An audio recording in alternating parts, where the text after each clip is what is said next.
Alô, nossos assistentes, estamos aqui com mais uma entrevista sobre piedade. Hoje, com Wande Augusto Rodrigues. Wande Augusto Rodrigues é advogado, ele é vereador da cidade e é presidente da Câmara. Você é piedadense, Wande? Eu sou, na época, nasci na maternidade de Sorocaba e já vim para cá. 2 dias lá e de resto da vida aqui. Eu conheço várias pessoas que têm essa mesma característica. Porque teve eu vou ser sincero que eu não sei se na década de 90 ali a Santa Casa não fazia parto ou... Pois é. Não sei por que era que eu e todos os meus irmãos somos nascidos lá em Sorocaba, mas sempre moramos aqui. Todo mundo anda atrás de segurança, né? Pode ser, não sei. É claro. Bom, Wande, você já começou a falar, mas primeiramente eu faço uma pergunta para você. Como é que você chegou a vereador? Qual a sua trajetória até chegar na política? Cara, minha trajetória até chegar na política... Bom, eu sempre gostei de política, na minha família todo mundo conversa sobre política, não que tenha um entendimento muito grande, mas todo mundo sempre conversa sobre política. Meu avô sempre falou, meu avô trabalhou com Lula na Vilares, lá em São Bernardo. Então, meu avô sempre foi uma pessoa politizada. Não estou falando que meu avô concordava ou não estou entrando em questão de lado político, tá? Estou falando que como ele trabalhou com um cara que chegou a ser presidente da República, meu avô sempre falou de política. Minha avó também sempre falou bastante. Meu bisavô era um cara bem atuante aqui no clube literário do município. Eu acho que eu cresci um pouco com isso. Tenho irmãos da minha avó que participam ativamente. Nunca foram políticos, mas sempre participaram ativamente da política. E eu, como eu sempre gostei, acho que ali quando eu fiz meus 18, 19 anos, eu comecei a acompanhar mais, me engajar mais. Em 2016, eu tinha ideia de ser candidato, eu tinha 20 anos, e eu acabei não sendo candidato porque eu passei num concurso para estágio no Tribunal Eleitoral. Aí fui trabalhar lá e acabei trabalhando na eleição, organizando a eleição. Aí de lá para cá eu trabalhei na vara do trabalho, trabalhei na prefeitura, trabalhei em escritório, montei meu próprio escritório e sempre me engajando com a política, consegui emenda parlamentar com alguns deputados que abriam processo seletivo, eu escrevia projeto e, graças a Deus, sem ser vereador, 2 projetos meus foram escolhidos para receber recursos para reformar 2 escolas aqui do município. A gente tem problema de torre de celular, eu ingressei com a ação na época na Anatel, questionando questão de torre de celular aqui no município, sempre me engajei em questões, entre aspas, aí, públicas. E acho que as coisas aconteceram meio que naturalmente. Fui aluno do Renova BR, fiz estágio no gabinete do deputado Vinícius Poit em Brasília. Acho que as coisas aconteceram meio que naturalmente. Muito bom. Wande, para começar, a cidade tem uma vocação agrícola, mas há muito tempo se tenta emplacar indústrias. Isso é um desejo muito velho, mas só praticamente houve muitas trombadas aí, entendeu? E hoje o município está com uma falha brutal, que é a falha que ocasionou a inconsistência do programa de instalação de indústrias aqui na cidade. Houve há uma legislação que rege a doação de áreas municipais para indústrias, mas que eu, pelo menos eu considero muito furada. Tanto é que nós tivemos, depois de muitos anos decorridos da vigência dessa lei e da doação de várias áreas, praticamente pouquíssimas indústrias se instalaram. A primeira que se instalou é a única que está ainda vigindo, que é a ESIL. A ESIL foi instalada. Alô? Oi, estou aqui. A ECIL foi instalada numa área doada pelo município. As outras áreas, houve o caso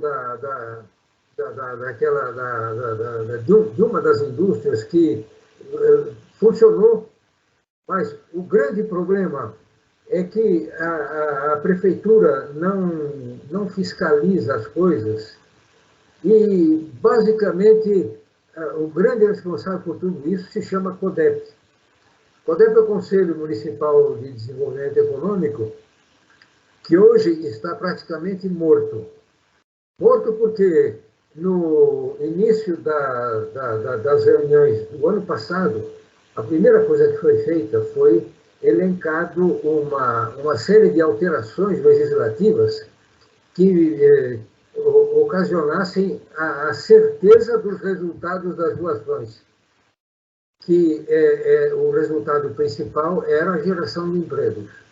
Pois bem, isso foi para a prefeitura, e a prefeitura, até hoje, não reformulou a legislação em vigor, e o CODEP simplesmente ficou parado, porque do jeito que está, a legislação que está, não é possível mais encaminhar nada. Qual é a sua posição a respeito disso? Bem complexo, hein? Na verdade, no começo do meu mandato, um rapaz aqui de uma empresa em Piedade me procurou, pediu-me uma orientação quanto àquilo, e aí eu fui atrás da época, o presidente do CODEP, acho que era o Fernando Maciel, não lembro se ele era presidente à época, mas eu fui atrás do Fernando Maciel, e a gente viu a necessidade da gente fazer uma atualização na lei. A gente precisa mudar, aquela lei ali, ela não está funcionando como deveria. E uma das coisas que a gente acaba esbarrando, por exemplo, é que o tamanho da área, foi como você falou, a vocação do município é uma vocação agrícola. É muito difícil a gente trazer uma empresa aqui com uma planta gigantesca para se instalar no município, até porque o município tem um problema de logística aqui. As nossas rodovias, a nossa localização geográfica no mapa. Então, uma das coisas que até a gente estava debatendo esses dias, a questão, talvez fugindo um pouco do assunto, mas eu vou voltar. A gente aqui hoje a gente tem um conflito entre lazer e descanso.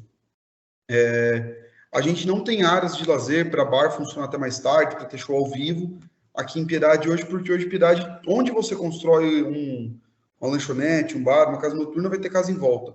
E uma das soluções que foi esses dias, eu sugeri, foi que na alteração do CODEP, a gente diminuísse o tamanho do terreno lá naquela área industrial, porque a área industrial tem que ter um tamanho mínimo de terreno, uma metragem mínima. A ideia é que a gente diminuísse essa metragem para que a gente fizesse lá uma espécie de, como posso dizer, um centro de recreação, entendeu? Para que as pessoas montassem bar, montassem as coisas lá, entendeu? Porque seriam comércios menores. Eu acho que a gente poderia diminuir, a gente tem que parar de ter essa pretensão de trazer uma nova ECIL para Piedade, porque, cara, às vezes o raio só cai uma vez no lugar, é difícil a gente trazer uma nova ECIL aqui para Piedade. Então, mas talvez a gente tentar empresas menores, empresas de pequeno porte, médio porte, talvez seria mais viável. Então, acho que a gente tem que fazer uma atualização legislativa nesse sentido, não só na lei que cria o CODEP, não só na lei que permite a doação, mas também na lei que institui a metragem mínima dos terrenos lá, para que a gente pudesse trazer, em vez de fazer uma grande empresa, fazer 3 empresas menores. Outra coisa que você falou, a gente tem um forte agrícola muito grande e a gente fomenta pouco a agricultura do município. Faltam realmente políticas públicas voltadas ao fomento da agricultura. O CEAzinho aqui de Piedade, ele poderia ser mais bem utilizado. O CEAzinho está nessa área do CODEP, então eu acho que a gente poderia pegar aquela área do lado ali do CEAzinha e fazer uma expansão ali para a gente tentar fazer uma área, aproveitar melhor ali, trazer mais agricultores para vender ali. Cooperativa aqui no município a gente precisaria fomentar, porque a cooperativa aqui do município, a Cofarp, eu não sei como que é a relação dela com o atual governo, para ser bem sincero, mas a gente poderia fomentar ali. Então, assim, eu acho que para que a gente vai buscar uma nova vocação para o município? A gente sabe a nossa vocação. A nossa vocação é agrícola. Acho que a gente poderia fomentar a questão agrícola e também ali sub-ramos, beneficiamento de alimentos, por exemplo, uma fábrica de iogurte para aproveitar o morango, sei lá, fábricas nesse sentido, indústrias nesse sentido, para a gente aproveitar o que a gente tem aqui. Mas seriam pequenas empresas, entendeu? Não tem porque eu não vejo a gente trazendo uma Ford aqui para Piedade, não tem porquê. A gente não tem logística para isso. Certo. Agora, você tocou num ponto fundamental, que é a atividade agrícola. O Piedade sem a zona rural trabalhando e produzindo não é nada. Entendeu? 60% da nossa renda está lá, né? Nada, porque essa história de dizer que só o comércio resolve se a cidade for exclusivamente cidade dormitório. Agora, nós não somos ainda cidade dormitório e corremos o risco de ser, e podemos implementar o fomento da atividade rural. Agora, você tem alguma posição a respeito do papel do poder municipal, do poder público municipal, em termos de melhorar a infraestrutura da produção rural? Eu me lembro que há muitos anos, eu já falei isso aqui várias vezes, eu estava numa reunião de aprovação de plano diretor, eu não me lembro se foi plano diretor ou foi orçamento, não foi orçamento. E um participante, que por sinal era o Hideo Nakajima, que era presidente do CAICAN, ele se levantou com a folha do orçamento e pediu a palavra e falou, mas só isso aqui para a agricultura? Entendeu? O que você acha disso? Dessa, para mim, ausência do poder público em termos de incremento?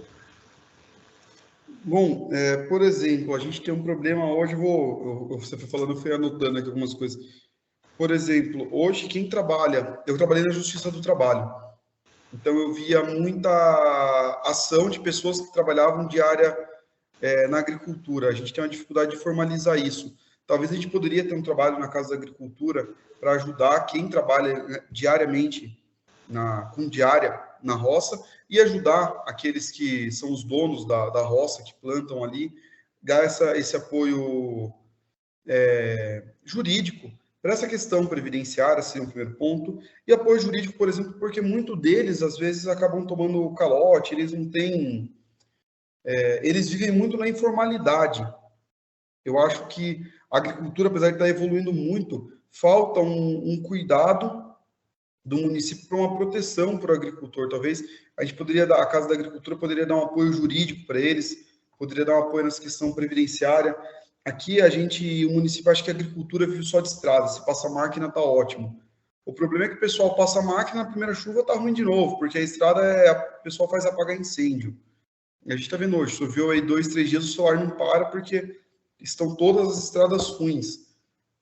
Eu acho que o município deveria rever também a forma como é feita a estrada, tem que parar de apagar incêndio, tem que fazer um serviço mais bem feito, com compactação de solo, com preparação de solo, a gente desperdiça as pedras, a gente tem a questão, por exemplo, de outorga d'água, falta apoio da Casa da Agricultura para o produtor que quer fazer um tanque, quer fazer um reservatório de água, ele não sabe a partir de quantos metros ele precisa de autorização da DAE, de quantos metros ele precisa passar por outros órgãos, ele não sabe quando ele pode fazer, falta esse apoio da prefeitura, a prefeitura podia dar esse auxílio, falta auxílio, por exemplo, com análise de solo, análise de água, acho que a secretaria, que é a Casa da Agricultura, a secretaria poderia fazer isso. Até no começo do meu mandato, eu sugeri uma parceria junto com a ETEC, porque a ETEC tem curso lá de alimentos, de agroindústria, então eu sugeri que a ETEC montasse um sistema de escola-empresa,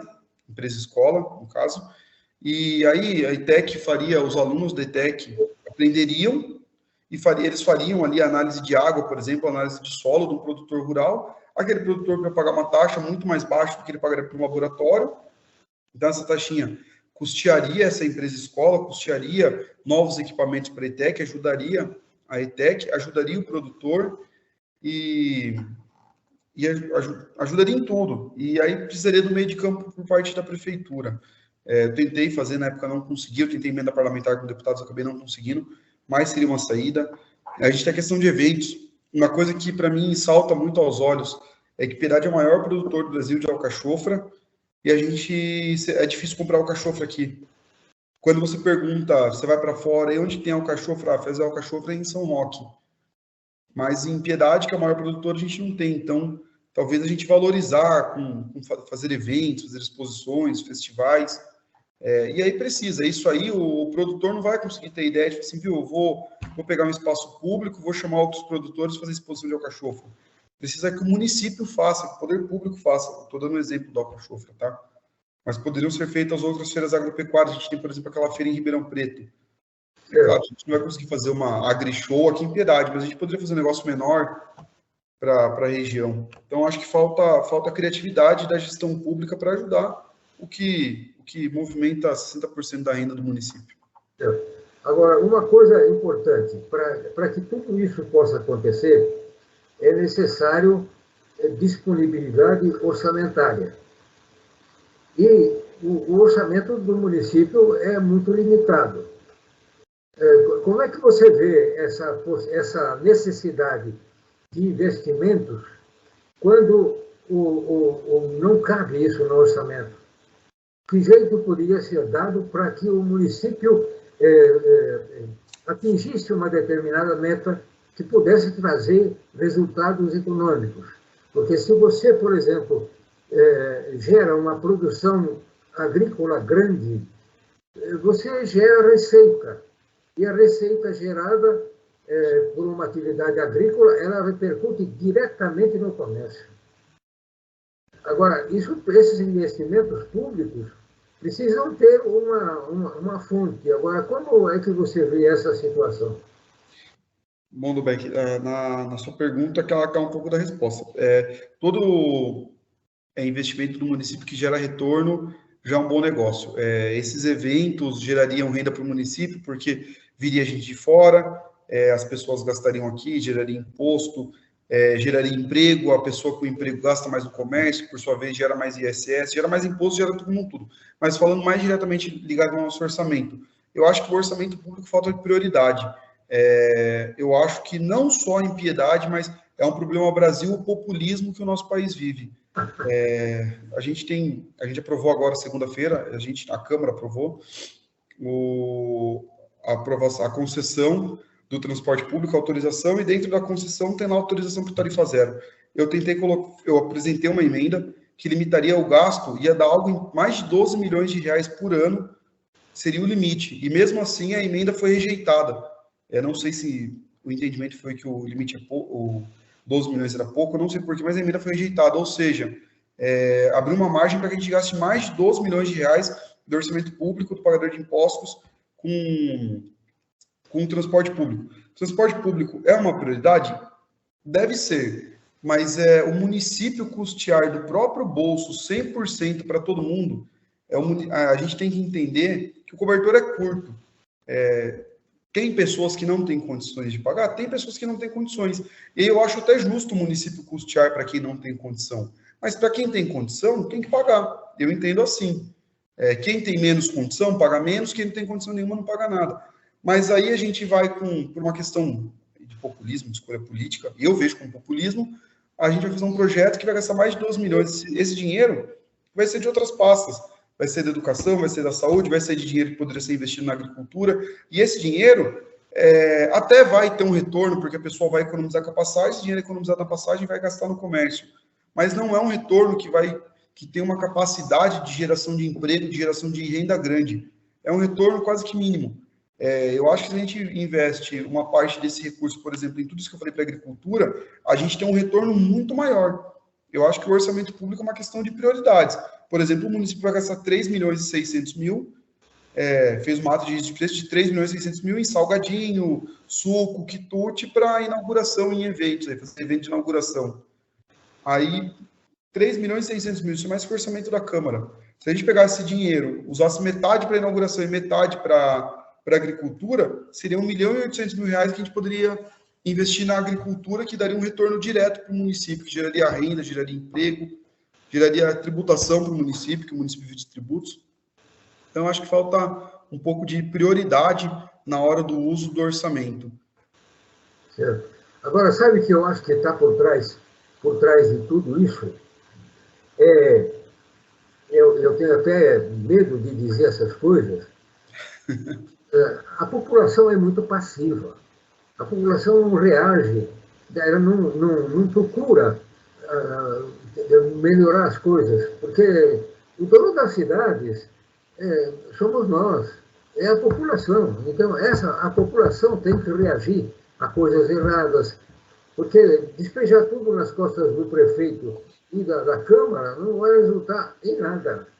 Porque, no fim, o que acaba vingando é a satisfação de interesses políticos. E isso é negativo para a cidade. É um panorama difícil, aliás, que não é privilégio de Piedade.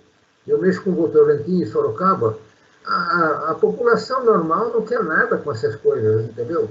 Está por fora, então deixa rolar, entendeu? Então, é a mesma coisa, um exemplo que eu dou, o brasileiro vê um circo pegando fogo na frente dele, em vez de ele apagar o fogo, ele escapa por um lado, escapa por outro, e o fogo acaba consumindo tudo, entendeu?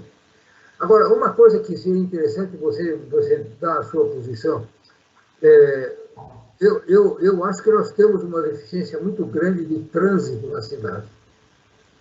Qual é a sua posição sobre isso? Sobre o trânsito no município? É complicado, porque assim, a gente precisa...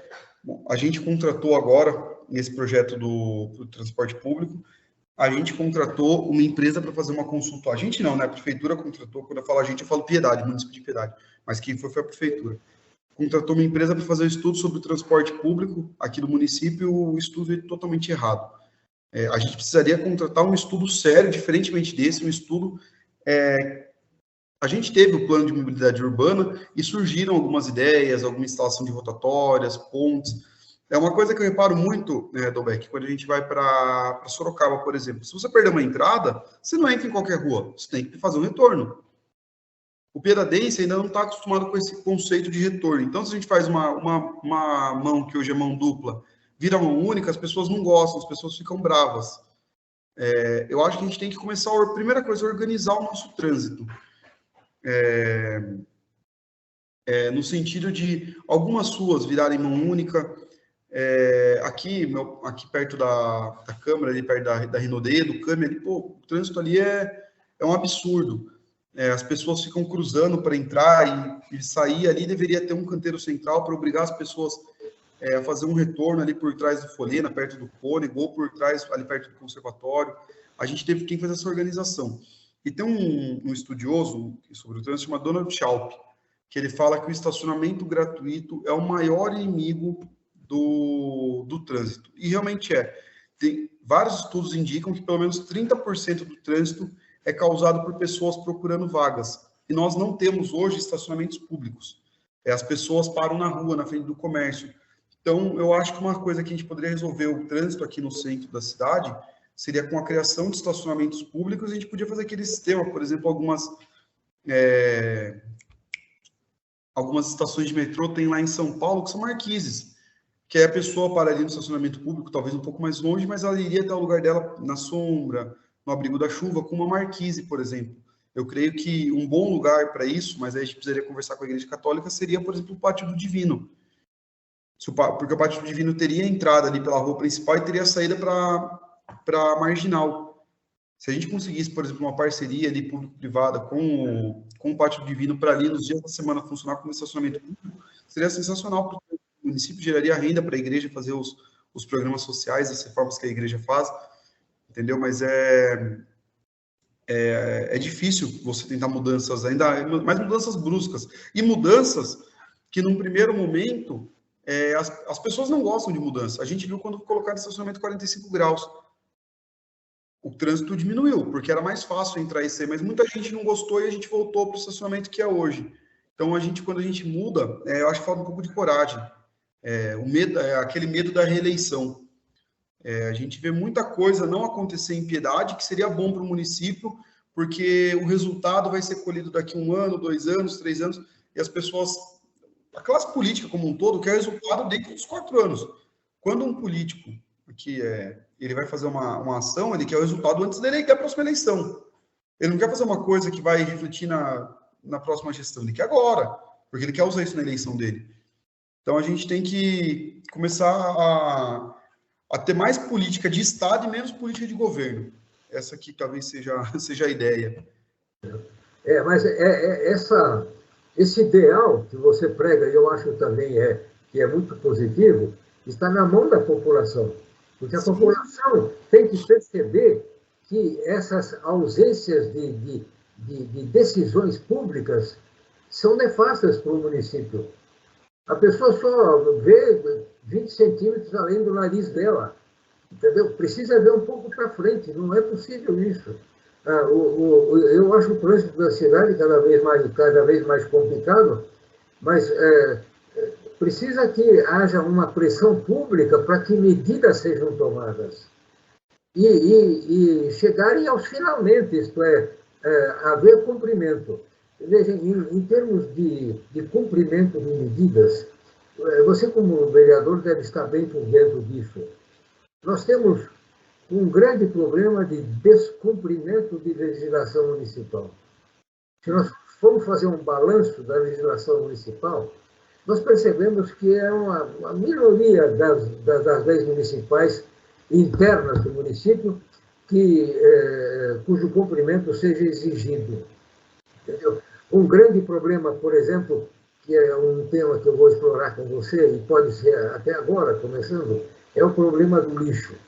Nós temos leis municipais sobre seleção de lixo que nunca foram cumpridas. E hoje a gente tem o desastre do desperdício de material reciclável. Temos uma cooperativa que não funciona nada e temos uma ausência legal de exigência de que cada cidadão terá que ter a obrigação de separar o seu lixo e o poder público se encarregando da coleta. Como é que você vê esse negócio? O tema do lixo é um tema que eu gosto muito, até porque meu TCC na pós foi sobre gestão de resíduo sólido. A cooperativa realmente não funciona, não vou entrar nos pormenores, eu não sei falar. Que, por exemplo, quando a gente, até na segunda-feira, foi levantado aqui na Câmara que eles estão sem o caminhão quebrou e não tem manutenção. Não sei se, vou ser sincero que eu não conheço a cooperativa tão a fundo para dizer assim, a cooperativa não funciona por conta da gestão da cooperativa, ou a cooperativa não funciona por falta de gestão, da gestão municipal ajudar a cooperativa, mas que a cooperativa não funciona. Isso é um ponto. Segundo ponto, a gente tem uma lei municipal aqui, eu não lembro, salvo engano, obriga que as escolas sejam um ponto de coleta de reciclável. E as escolas não são, por exemplo. Como eu te falei, meu TCC foi sobre o uso de biodigestores. O biodigestor, a gente alimenta ele com resto de resíduo orgânico, resto de comida, casca de comida, cocô de cachorro. A gente coloca lá dentro, ele gera gás de cozinha, um biofertilizante. O que era o meu TCC? Era a implantação desses biodigestores, e aí eu falo, a gente não pode ficar fazendo experiência com dinheiro público. Para não fazer experiência com dinheiro público, eu fui, comprei um biodigestor para minha casa, que eu falei, viu, para saber se esse negócio funciona, eu vou colocar na minha casa. Eu coloquei na minha casa e realmente funciona, porque eu tenho na minha casa, eu coloco ali eu costumo colocar até 4 quilos de resíduo orgânico por dia nele, e ele me gera gás de cozinha e fertilizante. O fertilizante funciona, que eu tenho uma horta e eu uso meu fertilizante lá, e um monte de gente pega comigo. A ideia era colocar esses biodigestores nas escolas, porque aí o lixo da merenda das escolas, o resíduo da merenda iria para esse biodigestor, e a ideia é que as escolas se transformassem em pontos de coleta, tanto de resíduo orgânico, tanto de resíduo reciclável.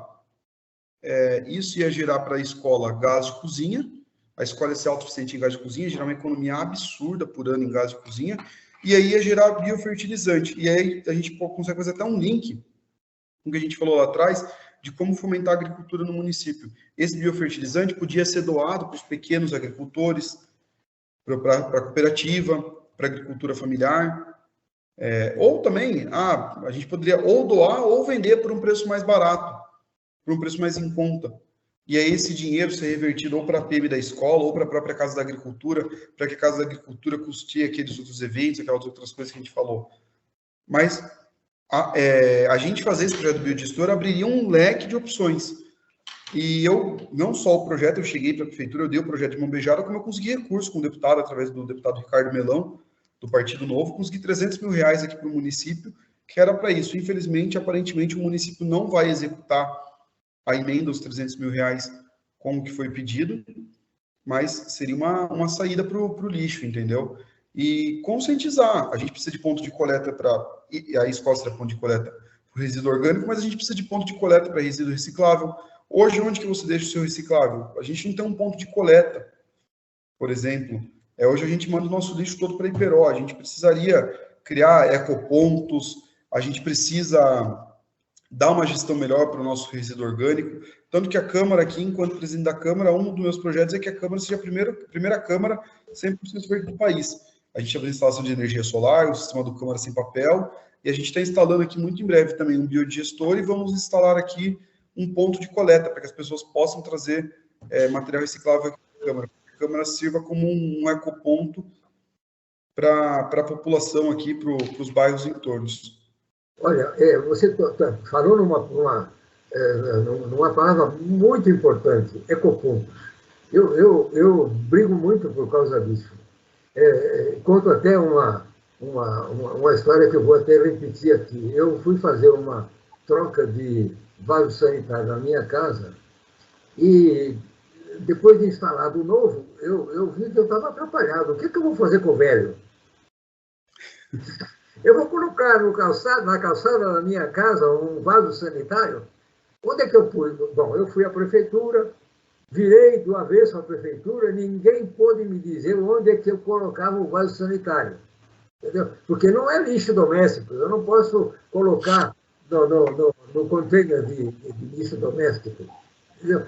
Até que eu consegui, do Osmar, que é meu amigo, que é engenheiro agrônomo lá na Casa da Agricultura, ele então me permitiu que eu colocasse o vaso sanitário velho num aterro que estavam fazendo perto do antigo aterro sanitário municipal. E aí resolveu o caso. Mas há uma esperança que eu estou pondo fé nela. O Conselho Municipal de Meio Ambiente nunca funcionou direito. E ficou até depois da pandemia, aí que então encrencou tudo e nunca se reuniu. Infelizmente, no começo deste ano, ele recomeçou. E eu sempre participei das reuniões do Conselho sem nunca ter sido membro do Conselho, coisa que até mais me irritava do que outra coisa.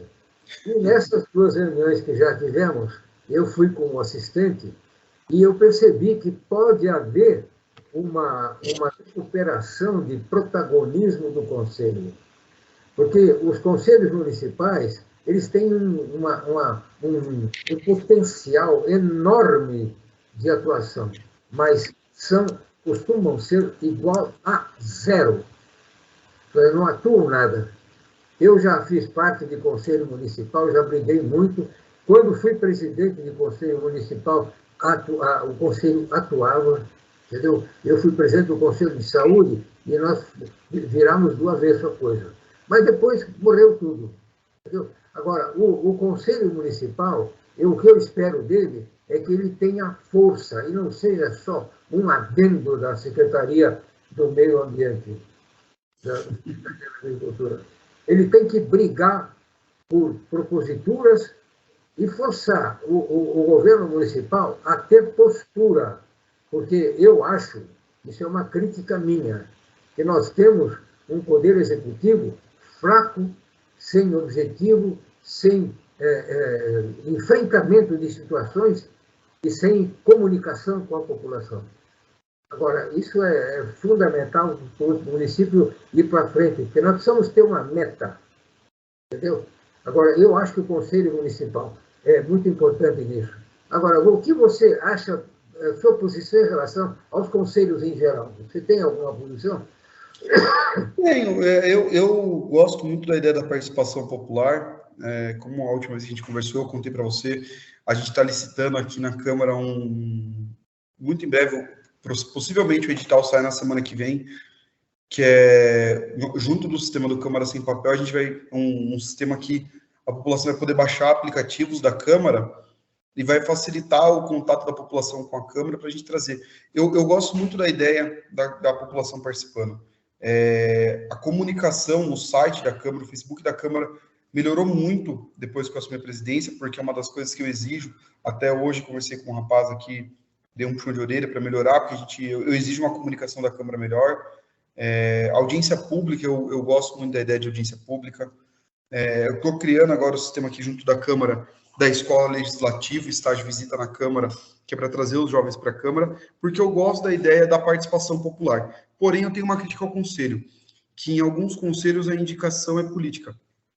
A indicação vai por parte do município, e até os que não são, o que acaba acontecendo? A população, como eu posso explicar? Às vezes nem sabe que o conselho existe, não quer participar, o que acaba acontecendo? Algumas matérias precisam de parecer de conselho municipal. O que acaba acontecendo? A prefeitura vai lá, o prefeito, o assessor do prefeito, chega lá no conhecido, viu, vai lá, você vai fazer parte do conselho só para dar o parecer que eu preciso. E aí o conselho acaba não participando de forma efetiva, acaba sendo só um chancelador dos projetos da prefeitura, porque tem uma obrigação legal. Então, eu acho que falta uma participação efetiva do conselho. A gente agora, nesse projeto, eu vou voltar de novo no projeto do ônibus. O projeto do ônibus foi aprovado, a gente precisava de um parecer do conselho, o conselho sequer estava formado, foi formado por um monte de gente que está dentro da gestão ou muito próximo da gestão municipal, e o parecer do conselho veio pela aprovação total da lei. Eles não discutiram, viu? Eles não discutiram se o estudo estava certo ou não, eles não discutiram qual era a melhor forma de cobrança tarifária, se tinha que ter cobrança tarifária, quais eram as melhores linhas, não discutiram nada, eles só mandaram para a gente. Nesta data, formamos o conselho e aprovamos por unanimidade que deve ser aprovado o projeto de lei número 50/2022. E aí mandaram para a gente, eles não discutiram. É um projeto que, aí, pelo visto, vai gastar mais de 12 milhões por ano e não foi discutido pelo conselho. Então, para que o conselho serviu nesse caso? Foi só para chancelar algo do Poder Executivo. Eu acho que as pessoas têm que entender... Desculpa interromper você. Não fique à vontade. Tem que entender que o culpado das coisas ruins não são nem o prefeito, nem a Câmara. É a população que é quieta, não fala nada. Você tem que cobrar mais. Não fala nada. Por exemplo, conselhos municipais, até uma denominação que eu costumo usar, os conselhos municipais costumam ser chapa branca. Por que esse é o título chapa branca? Chapa branca é a chapa, eu não sei se hoje ainda existe, os cargos oficiais tinham chapa branca, entendeu? É tudo do governo. Agora, os conselhos têm uma falha fundamental, que é o que eles chamam de conselhos paritários. Isto é, a metade dos componentes dos conselhos tem que ser de representantes do poder público. E aí já acaba tudo. Já acaba tudo porque na hora que o conselho quer lutar por alguma coisa que é contrária ao prefeito, já ele não consegue aprovar, porque a metade já é... Mas qual é o representante do conselho, representante do poder público no conselho, que vai votar contra o prefeito? Não vota nunca. Nunca. E neste ano, no começo do ano passado, quando recomeçou o funcionamento do conselho do CODEP, eu estava lá e eu vi que tinha sido eleito como presidente do conselho um servidor público que era membro do conselho.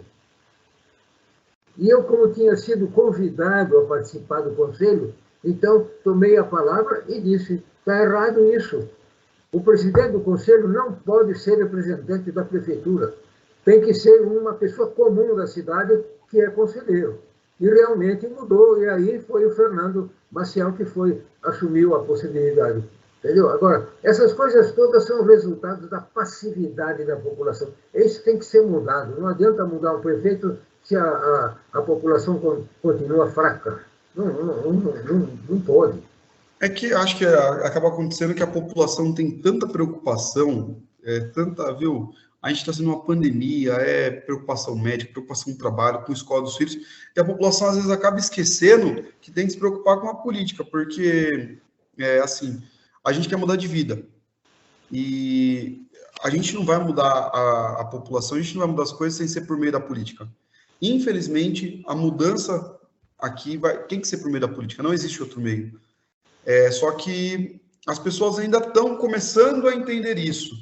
É uma das coisas que eu sempre falei, a população tinha que entender que o político, o servidor público é um empregado. Aparentemente começaram a entender, só que agora estão com um conceito um pouco conturbado, um pouco distorcido, que acha que é escravo às vezes. Você está ofendendo o servidor público. Oi? Você está ofendendo o servidor público. Ele não acha que é empregado do povo. E é. Ah, não, viu? Eu fui servidor, tem muitos que acham que são, tem alguns que acham que não, mas tem que separar, às vezes, o joio do trigo. Mas o que começou a acontecer, que eu percebo às vezes, é que algumas pessoas entenderam, o político é empregado do povo. Algumas pessoas acharam que o político é escravo do povo. Tem gente que liga para a gente pedindo coisas absurdas e quer que você atenda naquela hora. Mas não é isso.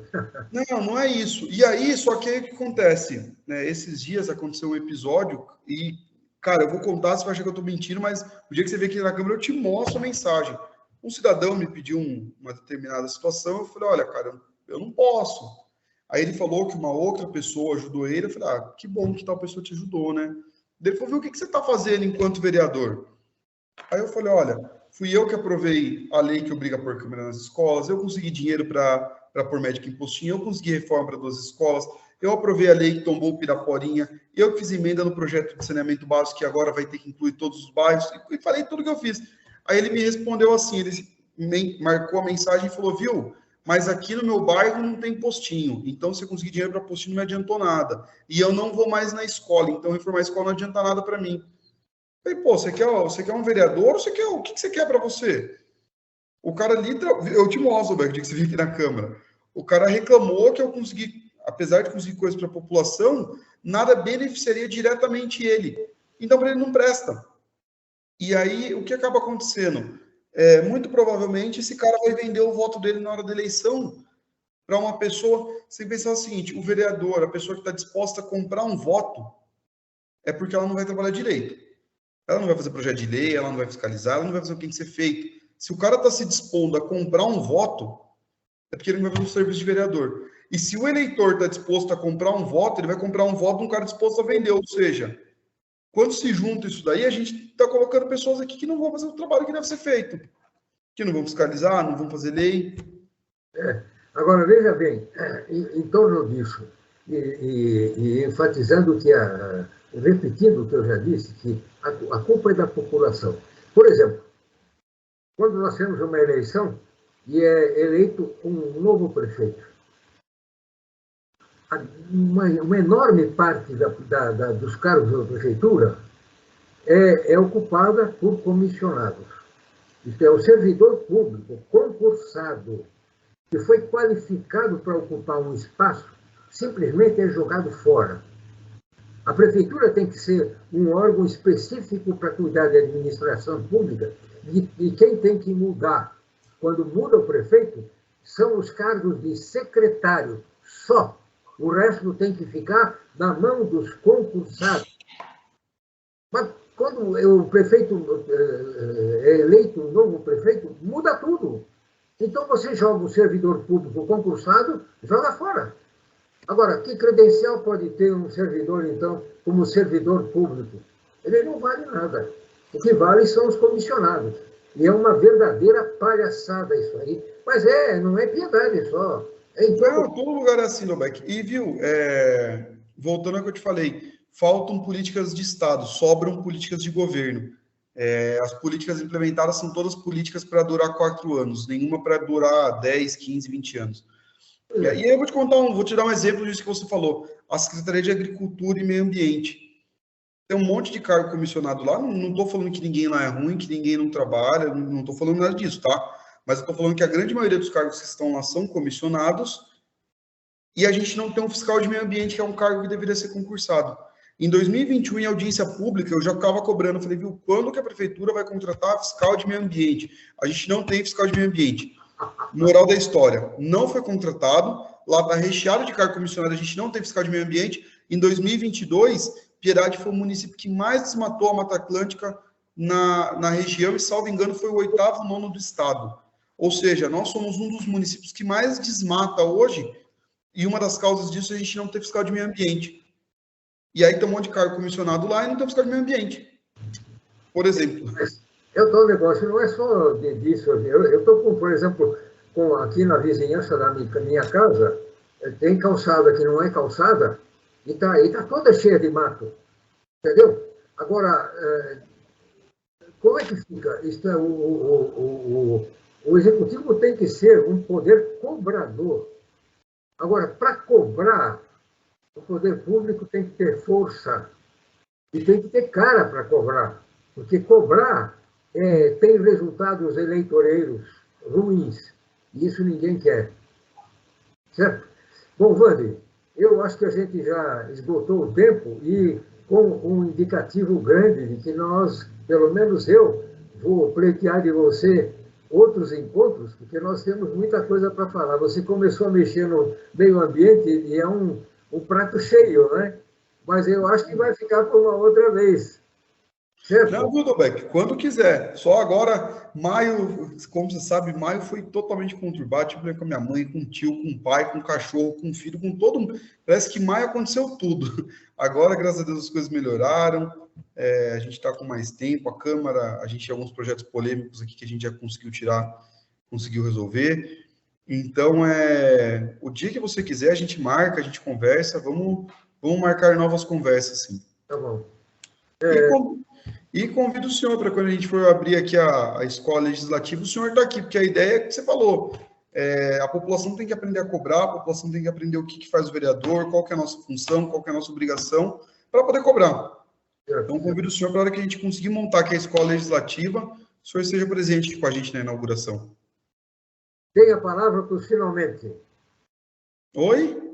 Tem a palavra para os finalmente. Os agradecimentos? Dobeck, muito obrigado pela oportunidade.